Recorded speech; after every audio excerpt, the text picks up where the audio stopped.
Hey, what's up, you psychopaths, metalheads, maniacs? I am just gonna say it. I am gonna fucking say it. But before I do, I'll give you the backstory. The dudes from Diehumane, you know as Rick Hunnell, formerly of Exodus fame, Sal from Typo, Life of Agony, and a pale horse named Death. And you will know, take it to the bank, Josh Vargas, Greg Hilgeist, and equally Garrett West. All right, those guys reached out to me and were like, hey, do you want to hear the album in full ahead of its release? And I was like, fuck yeah, man, yeah. And fucking listen did I. Shit. So I'm just gonna tell you a tiny bit about the album, but before I do, I will just say this. So the following is not some sort of like big blanket declaration, because I hate when reviewers do that, when they like say something that kind of like, you know, is supposed to like speak for everybody, right? This is coming like from me and me personally, but I fucking mean it though. Even though it's only April, I would vote this, the Grotesque, as album of the year. There, I said it, fucking A. There it is, right there. This album, it is incredible. And I will tell you why I feel that way, and we're not even gonna listen to any audio, okay? What I'm gonna do is, I'm just gonna tell you, you know, a couple quick things, notes that I took about the album, and then I'll go through like, you know, track by track, again, just like very short little snippets and stuff.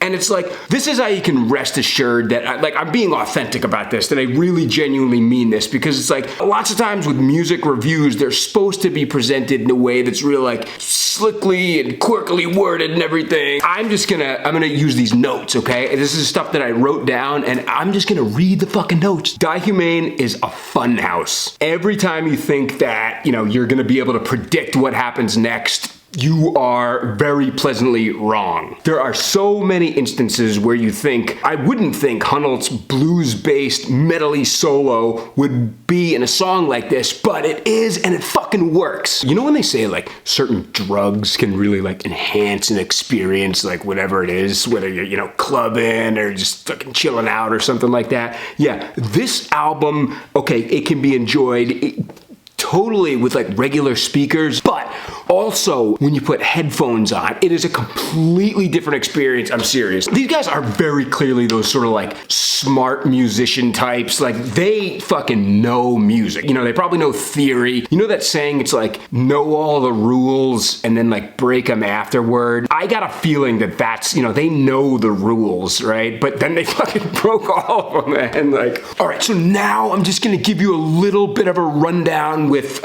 each track, okay? And like, same thing, dude, I'm just gonna use the notes here. Yeah, fucking A. So the first track is executively dysfunctional, and it's an intro that you could argue that, you know, it kind of like sets the tone for the album, but you could also argue that it does not. Just fucking make of that what you will. The next song is called King of Nothing, and in parentheses, The Bruiser, and this is a slammin' like first song proper, right? It's just as slammin' as it is unpredictable, okay? It's a fucking, you know, you listen to it, just remember that I said it's a fucking slammer, right? You might disagree with me, but you know, hey. The next song is an insert, and there's like, you know, a bunch of them on there, but it's called Standing at the Edge of Forever. And like, okay, so it's jazzy, but fucking grain of salt right there, quotes, whatever, right? But it's jazzy in its own way. It's not like that kind of jazz, you know, like fucking like grindcore bands or like tech metal bands, you know, they like throw some jazz in there and stuff, and it's definitely like jazz, right? This is not that. It follows the rules and the conventions of like, you know, how jazz is described, but it's not that. It's its own thing, okay? So there you go. Oh, the other really important thing about like that insert is that's the first appearance of this sort of like Brooklyn sounding like saxophone, which is almost has like a starring role in the album, but that's not in any way or shape or form to say that like this is like saxophone metal or something like that. It is not. There's just like a prominent figure fucking character, and it's a saxophone. You'll know what I'm talking about, right? The next song is called Shell Shock. It's a single, you may have heard it, and like this song I think is a great example of like how appealing this band can be to just such a wide, fucking array of people out there, right? It's like we like it, because it's heavy, we're metalheads, whatever the hell we are, but like it's heavy, that's why we like it, right? But like also though, people that go to like weird sex dungeons like stuff like that, like just, that are into like weird shit, hanging themselves from fucking hooks and everything, like that kind of, alternative lifestyle, like that sort of thing. But also like, even those sort of like, high society type people, you know what I mean? Like the types of people that you'd think would only ever listen to like, orchestral stuff, classical stuff, but like really, they're into stuff that only God knows what, okay? Like the elite and everything. But like I said, I mean, it appeals to like so many different types, I think. So yeah. Oh, and like it's just as commercially, yeah, that's a fucking good point. It's just as like commercially accessible and embraceable as it is like, niche, okay? Like, there's like special interest sort of bands, stuff that would never ever get played on the radio or anything. Godspeed You Black Emperor, remember them? Or Bathtub Shitter, okay? I always love using them. What a band name, man. Or Bathtub Shitter, okay? Can you ever picture bands like that in a movie soundtrack or on the radio or like, no way, okay? No.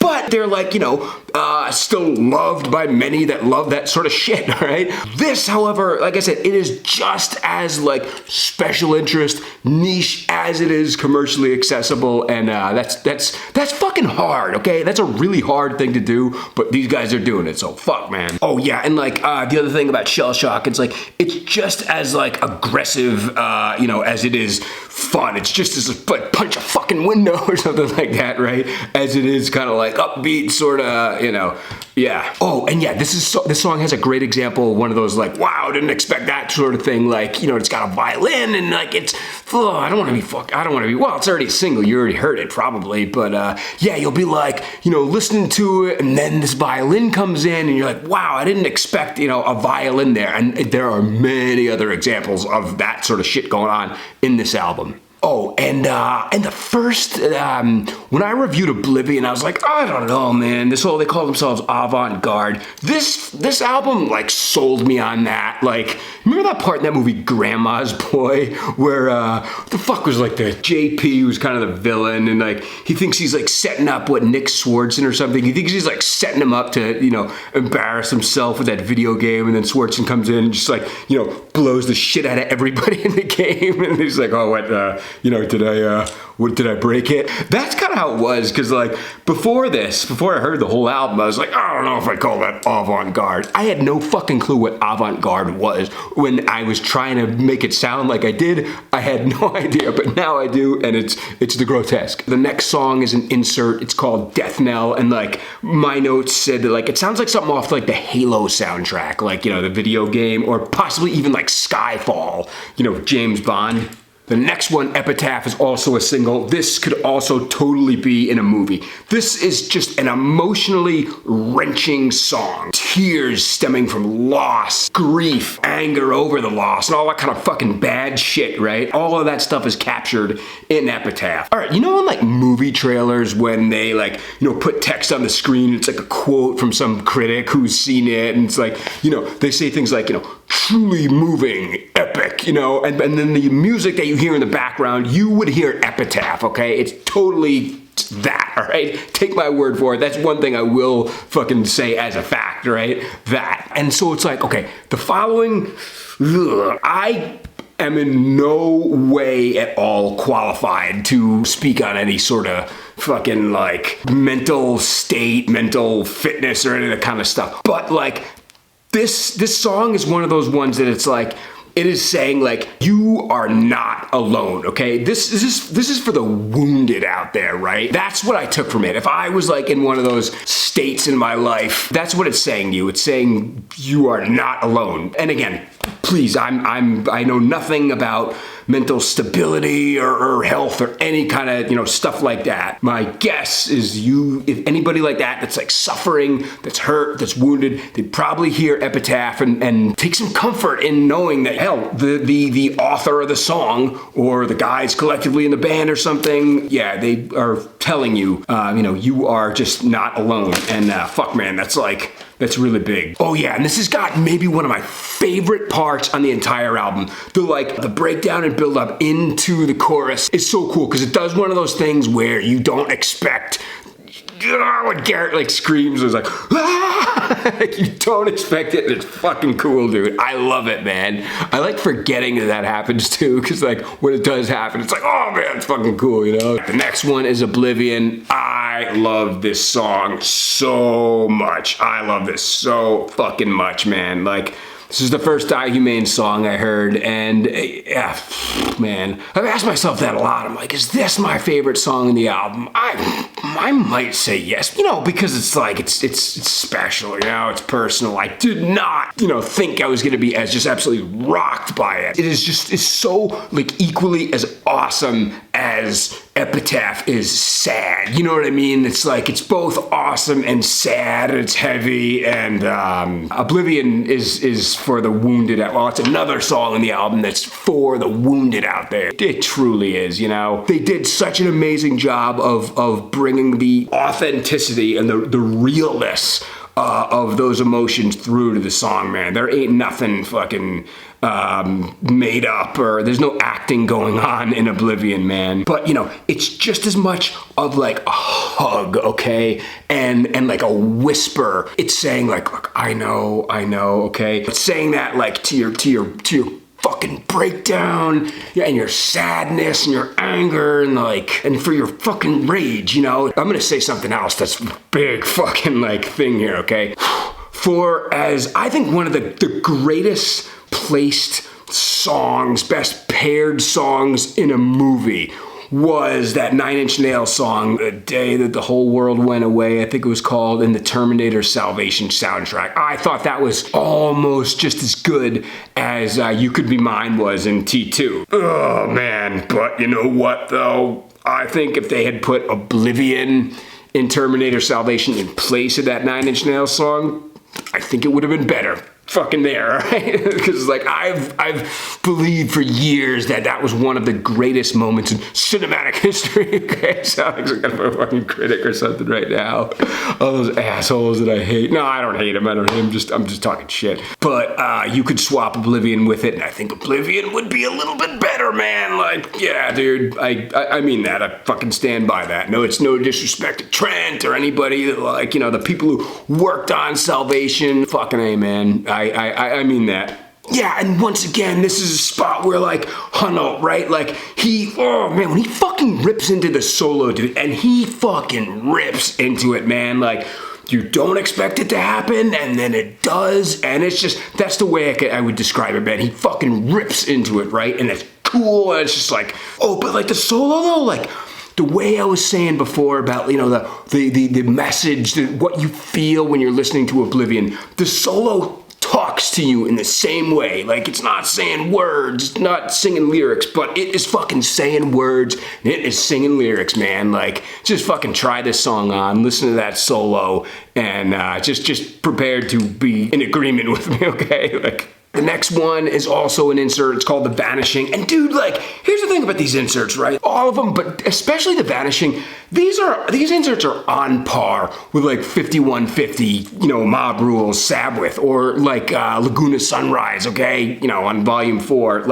I've definitely found myself walking around hearing that, boing, boing, 5150, or even Laguna Sunrise, just kind of na, and fucking The Vanishing, same thing, man. It's gonna get stuck in your head at some point in time. You listen to it, you're gonna find yourself, fucking humming along, and fucking A, man. All right, the next song, Ghosts. What a big fucking song, dude. This is one of there's many standout moments on this album, and that may even vary from person to person. I have a feeling that it's probably that type of a thing. But dude, Ghosts, man, at least for me, this is one of the fucking showcases of the album, okay? So although technologically the song is very, very like current, okay? But tell me that like, hear the song and tell me that you don't feel like nostalgic, okay? For like the late 90s, from 98, 99, up until maybe like 2002, dude, you hear this and just fucking like, tell me you don't like, doesn't bring you back to that time period and like rock radio and when, I don't know, that's fucking like, that's what I'm gonna say, right? Oh yeah, and so there's, okay, one of the coolest things about like this song is that there's this part where like, that like electric sax and Hunoldt's guitar like solo, okay, they almost seem to like kind of like mesh. Is that the word? Yeah, like mesh with each other. Like one particular second, you'd be like, oh, okay, that's like the sax or whatever that instrument is, the synth, fucking, I don't know, okay? And then the next second, you'd be like, wait, no, that's like Hunoldt on guitar. But it just fucking like intertwines or something like that. Simple lines intertwining, it's from Spinal Tap. Oh, and like, but the thing of it is that like, I'm listening to it and I'm like, Hunoldt is playing, it sounds like some sort of like 80s kind of like power pop, like Night Ranger or like Power Station or something like that. It's just fucking like, you could almost hear it on the Rocky IV soundtrack, right? It's just fucking cool, dude. It was, you know, when I was listening to Ghost, I was like, damn, there's a lot of shit that I never, you know, would have expected a band like this to do. But they do it and it's fucking cool. And, you know, I love it for that reason. You probably will too. But like many bands out there are known for trying to, you know, mix weird, different genres that are totally in contrast with each other. And it's like, these guys do that, okay? But they don't do, they do it tastefully and they do it right, okay? It's not like they don't do it just for like the sake of being edgy or, you know, cool or different or something like that. Like, I got a feeling they're like, all right, so like, we can't mix it like 80s power pop with industrial in the background, right? But maybe if we tweak the sound of the guitar a little bit, tweak its tone a little bit, it can work. And fucking trust me, it does. But yeah, man, like, I don't even know what some of the instruments in this song are. And then of course there's a part where it's like, yeah, it's that Brooklyn saxophone alongside like Geezer Butler on bass, right? Like it's got this real kind of like dirty, fuzzy, you know, bass kind of geezery guitar tone, but not like totally Weed Eater or something like that. It's fucking, you wouldn't think that like a sax and a bass like that would be paired with each other, but you know, they did it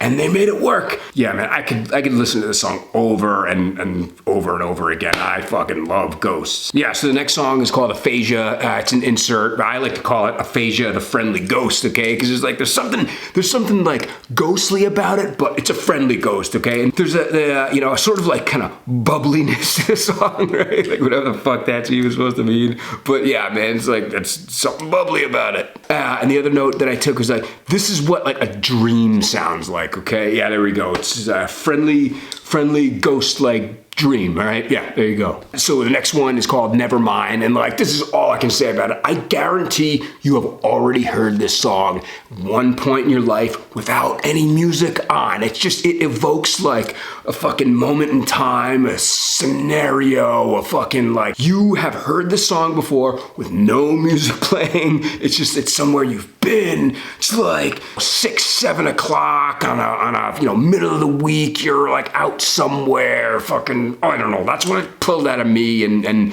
perhaps it will pull something similar out of you too. That's all I can say. All right, so the next one's Crossroads. That's the most recent single. They got a video for it that's really fucking cool. And like, okay, so this is like, it's slightly up-tempo, perhaps even a bit like happy, right? But like, the way this song is played, the way it's executed, I think there was like a Jeep commercial. They used, it was like, this song, I don't know who the band is, but it was that song that was like, you know, into the jungle, right? And like, something about the commercial, they were trying to show the versatility of the Jeep and like how the guy 1 minute can be in fucking up in some corporate kind of setting, and the next minute he's taking his Jeep like off-roading to like Sedona or something like that. And like, he happens to be in a band, and you know, he takes the suit off and he's Mr. Rocker all of a sudden. He still looks like a fucking dork. But so anyway, like, there was something like, I understand what they were going for, like the attempt that they were, you know, trying to make, but it just, it's just something just felt totally like fake and off and like inauthentic about it. But this is fucking how that mood is done, man. Like, had they heard this song back then, they would have been like, yeah, we're gonna put Crossroads in it, because it's just like, it's deep fucking South, dude. It's deep ass, dirty South. And it's fucking heavy and like very, very catchy, very fucking, you know, you'll get this one stuck in your head for sure. And all right, so the next one is also an insert, and it is called The Descent. And this is, it's Eyes Wide Shut, okay? It's like, it's almost like a little bit like Flesh God Apocalypse, all right? Now, I don't listen to a ton of symphonic metal, symphonic death metal and stuff, but like, just imagine if like, it's Flesh God without the death metal, right? It's just kind of like Russian sounding sort of winter time. It's around Christmas and like, yeah, it's, you know, Eyes Wide Shut. And yeah, but I love The Descent though. I truly do. Like I said, all the inserts on the album, they're good, man. They're not filler, they're not bullshit, they're not just like trying to stretch out an album or something like that. You can pick any one of them and they're fucking good, all right? So the next song, The Devil Sings, okay? And The Descent, like, you know, is the sort of like lead up to The Devil Sings, right? And oh man, the sax complements the song so well, so goddamn well. Oh, and like, I swear, like in the backing vocals, sounds to me like Zetro, man. Sounds a hell of a lot like Zetro. If it is, I mean, yeah, I could see it, you know, Hunnelt's in the band and, you know, his former Exodus bandmate, but it sounds a lot like, you know, fucking Steve, man. Oh, and it also reminds me a lot of Anselmo on that song, By the River, Vision of Disorder. The structure of it, let's put it that way. It's in the chorus, but like the way the chorus is structured and the like layering voices and stuff, like it reminds me of that, yeah. Yeah, but you know what though, on that note, it does, oh man, like, to me at least, it does kind of have a sort of like, during the heavy parts, like a fucking Pantera sort of groove, Pantera sort of like feel and stuff, which is so weird to say because there were never any like electronics or anything, you know, industrial sounding at all in Pantera, but there's something fucking Pantera-y about it. Probably, I'm guessing, because, you know, the guys in the band were fucking, who wasn't influenced by Pantera, you know? Yeah, fucking, there you go. That's what I think. I could be way off on that, but fuck, man. Yeah, so the next one is an insert, and it's called Sparrows, and this is like, it's vaporwave on acid, okay? It's another great example of like uncommon genres being paired with each other, and fucking the way these guys do it, it ends up working. The next song is called Skeletons, and oh man, it's just a riff, man. It's like, it's a perfect song to like, you know, mouth, like, just take that for what it is, man. Yeah, it's really like the rhythm guitar. Fuck, I wanna do it. I wanna like, you know, but the album's not out yet and stuff. Right on the tip of my tongue, but I'm not gonna do that. Fuck no way, right? But yeah, like the rhythm guitar is fucking, it's heavy. There ain't no mids in there. They scoop those bastards right out of there, you know? It's full on, you know, bass and treble and everything. At least that's what I think. But yeah, and once again, the sax is so like perfectly matched with the song, man. Like, it feels weird saying that because like, I never thought it'd be like, oh yeah, the saxophone. When the hell would I ever give a shit about a fucking saxophone, right? But I do now, and I like it. I think it's shit. Might be, I don't know who's playing it. Might be either Greg or, no, I think it is Greg, because, I know that because, well, I think it is at least, because Greg actually commented the first review that I did for Oblivion, and I didn't know that he was in the band at the time, but he chimed in because I was like, what the fuck is that noise? And he was like, saxophone. And then, so like, Greg, if you see this, man, that's really, really cool that you commented. Thank you very much, and fuck, man. Oh yeah, and then like later in the song, this is incredible, okay? Like that first melody that was just really fucking, I want to do it, right? Like, it's then played by a saxophone, but it's a fucking, like, imagine a saxophone with like a guitar fucking cemented to it or something like that, right? Because the saxophone shreds, okay? Like, it shreds, but it's a sax, and the fucking sax shreds. You know, you'd be like, wow, is this Dimebag Darrell playing a saxophone or something? It's cool, man. All right, the last and final song in the album is a long one. It's called Stardust Blues, right? It reminds me, not in melody, okay, but in like, let's say purpose or like objective of the man that you fear on Antichrist Superstar, right? Because it's similar in the sense that, like, yeah, it starts out soft and stuff. This song actually has heavy parts in it where Man That You Fear did not, but like, it's similar in the sense that you don't know if the melody is either comforting or, you know, making you feel easy, or if it's making you feel uneasy. It's not like it's like two contrasting melodies playing at the same time. Once again, I think a testament to their musicianship and amazingness and stuff, right? I know I really shouldn't, like, and I don't even do drugs either, man, like, despite what you may think, like, but you know, when people take something that's gonna real zoot you up, okay, but at the same time, something that's really gonna fucking, you know, it's gonna put you down, right? It's like, it's kind of like that, man. You got two fucking big things going on at the same time. But for that reason, it's cool though. So I guess if you wanna, you know, if you wanna let this song be like a hug to you, or if you wanna let this song, you know, fuck with you and get in your head or something like that, well then there you go, man. Like, take your pick, you know, or maybe both. I don't know. Oh yeah, and the ending is absolutely just perfect way to close this album out. Yeah, it's just that violin, or is it a sax? I don't know. I can't really tell. But like, after all the chaos in this album and the hills and the valleys and the lights and darks and all that stuff, you are left with that last instrument. It kind of reminds me of that song Deep Waters on the Compton Dr. Dre album. Totally different world and everything, but it ends with, on that album, on that song, it's definitely a sax, I think at least. Dude, like I said, man, I'll just say this. I have done a horribly shitty job, I know, of trying to describe this album. All I can say is it's absolutely fucking incredible. That's it, man. It's absolutely incredible. I would 100% write this in if I was, you know, fucking Rolling Stone or like something else like that, man. This would be at the top of the list. This is album of the year. It is called The Grotesque. It's by the band Diehumane, and I've already said who's in the band 100 fucking million times. You're probably sick of hearing it already. I don't want to be that asshole that never shuts the fuck up about something that makes it annoying. You don't even like have any interest or anything. But so, all right, you know what? Thank you very, very, very sincerely, wholeheartedly to the guys in Diehumane for like trusting me and like, you know, wanting to know my opinion on this music, trusting me to hear it before it's out. That's enormous. You guys have no idea what you did for my just fucking like a soul and ego, and not ego, but just like, you know, that's huge, man. And to anybody else watching this, man, thanks for being here. You know what I mean?